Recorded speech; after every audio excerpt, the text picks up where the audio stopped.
Sometimes being just a tiny bit hopeful can make all the difference on our outlook of the world. Of course, there are many things that I'm personally insecure about, and there are days where my self esteem is extremely low, when I look in the mirror and struggle to even smile at myself.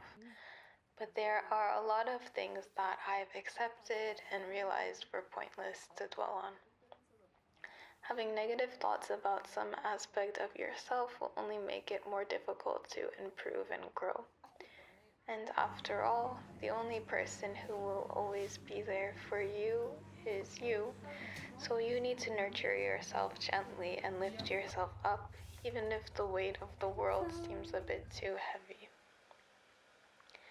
This doesn't mean that you have to balance everything by yourself, though. Personally, it's always been difficult for me to ask for help or accept help from other people. I felt like a burden and like an unnecessary weight in their life. It still is difficult, actually, but relying on other people, even just a little bit, is part of what makes us human, isn't it? We aren't meant to experience life all by ourselves.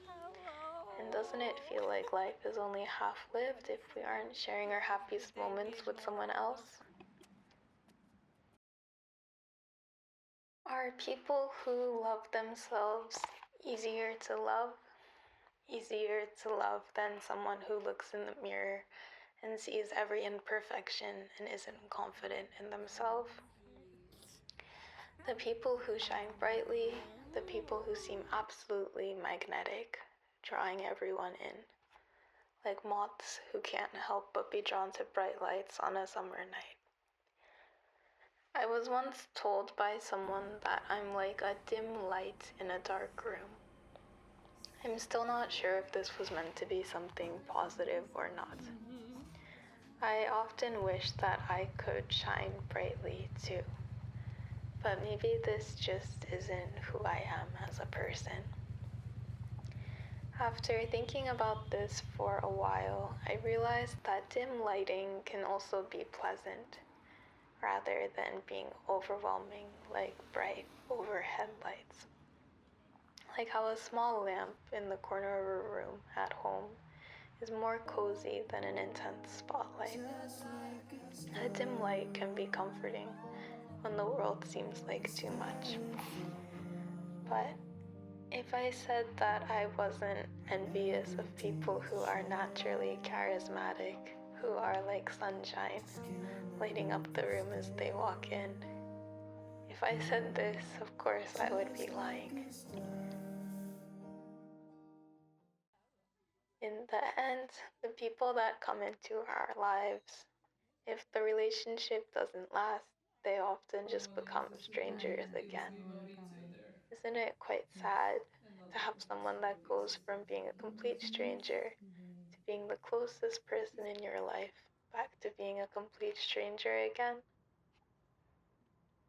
Although such relationships can create beautiful memories and teach us meaningful lessons, both about life and ourselves, giving all the love that you have to give to one person, only to have it be left in the past, is quite lonely. Some precious moments have become faded, one-sided memories, and the walls that are built become higher and higher after each emotional letdown, making it harder to open up to a new person again. But even despite this, one of my greatest wishes is to have someone to experience the ups and downs of life together with. Someone to share the little moments with, moments that wouldn't necessarily seem significant but become memorable because of who they are experienced with. Someone who is there as a constant in the world which is so uncertain and unpredictable. To have someone to call home, to escape to when life is overwhelming. How do people even meet other people these days? In an ideal world, it would happen in some super romantic way, like meeting while looking at the same painting in an art gallery, or while flowers are in full bloom at a park.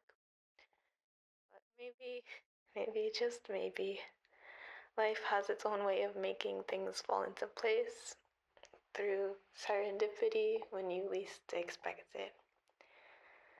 And after everything, our loneliness and our time being alone is still time spent with the world.